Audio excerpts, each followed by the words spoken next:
Nabi Idris adalah salah satu kisah yang syarat akan peringatan untuk kaum muslimin. Menjadi manusia pilihan, ia sudah diberikan kesempatan oleh Allah Subhanahu wa taala supaya dapat merasakan bagaimana kematian, melihat surga dan melihat neraka. Sebuah pengalaman yang tentu saja akan membuat merinding. Nabi Idris sendiri merupakan keturunan ke-6 dari Nabi Adam alaihissalam. Ia adalah seorang putra dari Qabil dan Iklimah, putra dan putri Nabi Adam. Ketika itu, Allah Subhanahu wa taala memerintahkan Nabi Idris supaya mengajak seluruh manusia berjalan di jalan Allah. Pada saat itu, dia adalah manusia pertama yang menerima wahyu melalui malaikat Jibril saat dirinya berusia 82 tahun. Nabi Idris alaihissalam adalah nabi kedua dalam urutan 25 nabi yang wajib diimani. Dengan kata lain, ia adalah nabi kedua setelah Nabi Adam yang menjadi manusia pertama yang diciptakan oleh Allah Subhanahu wa taala. Berbicara mengenai silsilah, Nabi Idris alaihissalam adalah generasi ke-7 setelah Nabi Adam alaihissalam yang merupakan keturunan dari Qabil dan Iklimah. Nama Idris sendiri berasal dari bahasa darasa yang mempunyai arti kata sebagai belajar. Maka dari itu, tidak salah apabila kehadiran Nabi Idris alaihissalam kerap dihubungkan dengan pesan kecerdasan yang bersifat wajib dimiliki oleh semua manusia. Menjadi seorang pilihan Allah, Nabi Idris mempunyai kemuliaan sebagai berikut. 1. Orang pertama yang bisa membaca dan menulis. Kisah Nabi Idris diceritakan bahwa ia adalah orang pertama yang dapat membaca dan menulis dengan memakai pena.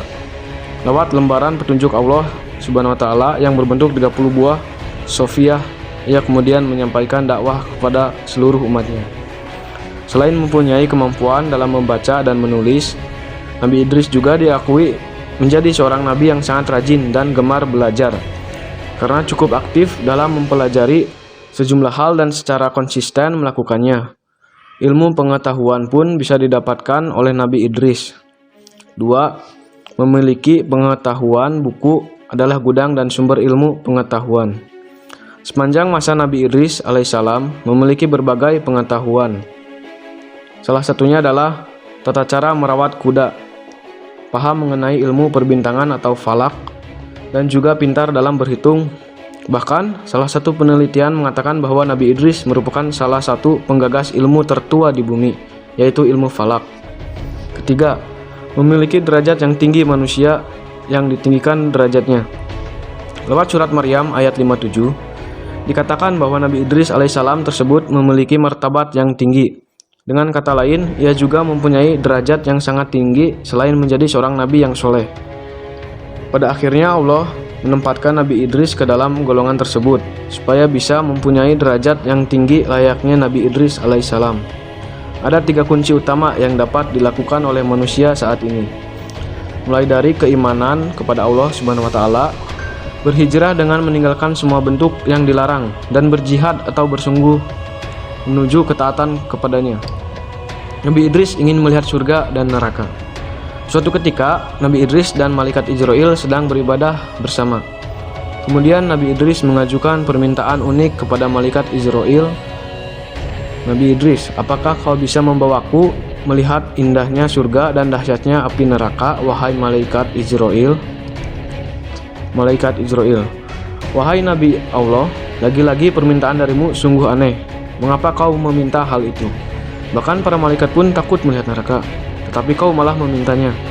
Nabi Idris, jujur saja, aku takut sekali dengan azab Allah itu. Semoga iman dan takwaku kian bertambah setelah melihat neraka.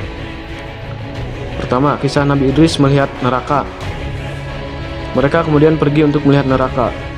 Ketika hampir mendekati lokasi, Nabi Idris kemudian pingsan karena dia melihat malaikat penjaga neraka yang sangat menakutkan. Ia menyeret dan juga menyiksa manusia yang sudah durhaka kepada Allah semasa hidup di dunia. Ternyata Nabi Idris tidak tahan dengan siksaan yang sangat mengerikan tersebut. Seumur hidupnya tidak ada pemandangan yang lebih mengerikan ketimbang dengan dahsyatnya api neraka. Api berkobar, bunyi gemuruh yang sangat menakutkan, dan hal lain yang mengerikan. Dia tidak dapat membayangkan bila hal ini menimpa umatnya kelak. Kedua, kisah Nabi Idris melihat surga.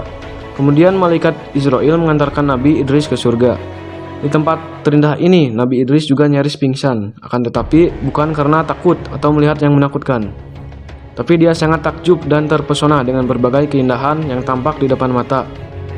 Nabi Idris melihat sungai yang airnya sangat bening. Sementara itu, di pinggir sungai ada pohon yang bagian batangnya terbuat dari perak dan emas. Dia juga melihat istana yang megah untuk para penghuni istana. Sepanjang mata memandang, terdapat pohon yang menghasilkan buah-buahan segar, ranum, dan harum. Setelah berkeliling, malaikat Israel mengajak Nabi Idris untuk pulang ke bumi.